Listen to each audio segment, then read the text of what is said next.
কষ্ট করেছেন, আমরা দুঃখিত। আমরা আপনাদের কাছে করজোড়ে ক্ষমা চাচ্ছি যে আপনাদের যে দুঃখ কষ্ট এটাকে আমরা সময় মতো অ্যাড্রেস করতে পারিনি। আপনারা বলেছেন 4 জন উপদেষ্টার কথা, এখানে 5 জন উপদেষ্টা এসেছেন আপনাদের জন্য। আমরা দেরি করেছি, এই জন্য আমরা দুঃখিত। ডিজাইন, এলিগেন্স, বিউটি, সেরা পণ্য সবার জন্য জেভিকো। এখন আমাদের কথা হচ্ছে আপনারা যেই ধরনের যে রিড্রেস চাচ্ছেন, যেভাবে চাচ্ছেন এই জিনিসগুলো ভাই আপনি একটু চাপেন, আসছেন, আমরা একটু পিছিয়ে আমরা পাচ্ছি না। আমি আছি, আমরা কথা দিয়ে যাচ্ছি এবং আপনাদেরকে বারবার আমরা পৌঁছাইছি কথাটা যে আমাদের পক্ষ থেকে বারবার পৌঁছানো হয়েছে যে 2টা বাজে আগামীকাল 2টা বাজে সচিবালয়ে বসে আপনাদের প্রতিনিধিদের সাথে আমরা কথা বলবো এবং যে রেসপেক্টিভ মিনিস্ট্রি গুলো আছে, ভাই আপনি একটু চাপেন না, আমরা পাচ্ছি না, আপনি একটু বসেন। স্বাস্থ্য মন্ত্রণালয়, সমাজ কল্যাণ এবং অন্যান্য যে সকল মন্ত্রণালয় আছে, জুলাই স্মৃতি ফাউন্ডেশন এবং আমাদের গভর্নমেন্টের দপ্তর থেকে যারা শহীদদের এবং আহতদের অর্থ এবং পুনর্বাসন, অর্থদান এবং পুনর্বাসনে আছেন, সবাই মিলে আমরা বসবো, আপনাদের কথা শুনবো। এবং আমি মনে করি আমরা এখনো একই প্রস্তাব রাখছি এবং আমরা আপনাদের সাথে আপনাদের সংবেদনশীলতা এবং আপনাদের কষ্টের সাথে সমবেদনা জানা এই রাত্রে গভীর রাত্রে আমরাও এসেছি আপনাদের সাথে কথা শোনার জন্য। আপনাদের কথা আমরা শুনবো, কিন্তু আমরা মনে করি এখন এই কথা শোনার জন্য উপযুক্ত সময় নয়। আমরা যদি আপনারা যদি রাজি থাকেন আগামীকালকে 2টা থেকে যতক্ষণ সময় লাগে আমরা আপনাদের কথা শুনবো এবং সবগুলো পয়েন্টে, এবং আপনারা এই ওয়াদা আমার কাছ থেকে নেন। আমি এখানে 5 জন এক এক জায়গা থেকে অবস্থান নিয়ে সবার কাছ থেকে আমরা 5 জন মিলে ওয়াদা করছি, কথা শুনেন।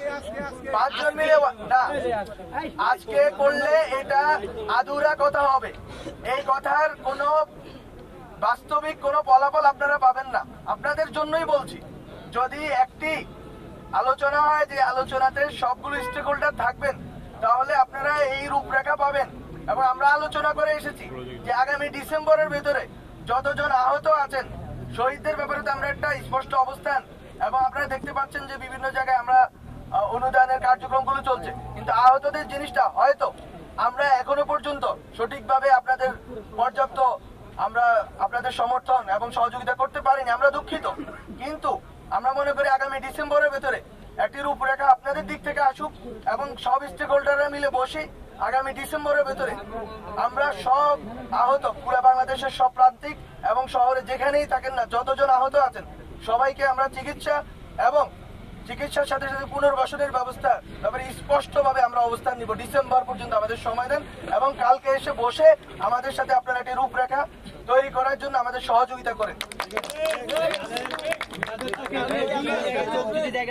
আমরা আপনাদের দিক থেকে আপনারা যতজন প্রতিনিধি চান আপনারা পাঠান, আমরা আপনাদেরকে নেওয়ার ব্যবস্থা করবো সচিবালয়ে। এখানে কোথায় বলবো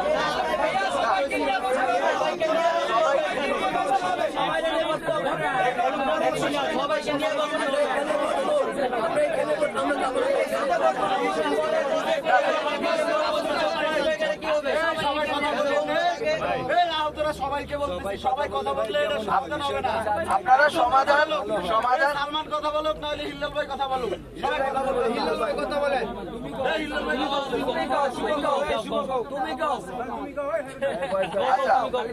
আচ্ছা, আমরা তো বললাম যে আপনাদের দিক থেকে যতজন প্রতিনিধি চান, এবং আপনারা যদি বলেন এসি না, আপনার রাস্তায় তো আর মিটিং করা যায় না।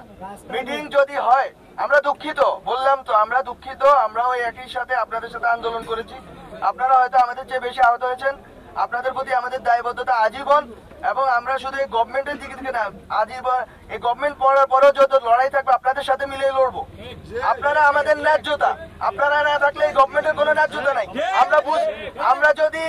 আমরা যদি ভুল করে থাকি আমাদেরকে ক্ষমা করেন, কিন্তু আপনারা আলোচনায় বসেন, কথা শুনেন, আপনাদের কথাগুলো যাতে কার্যকর ভাবে এটা বাস্তবায়নের সুযোগ তৈরি, এই সুযোগটুকু আমাদেরকে দেন।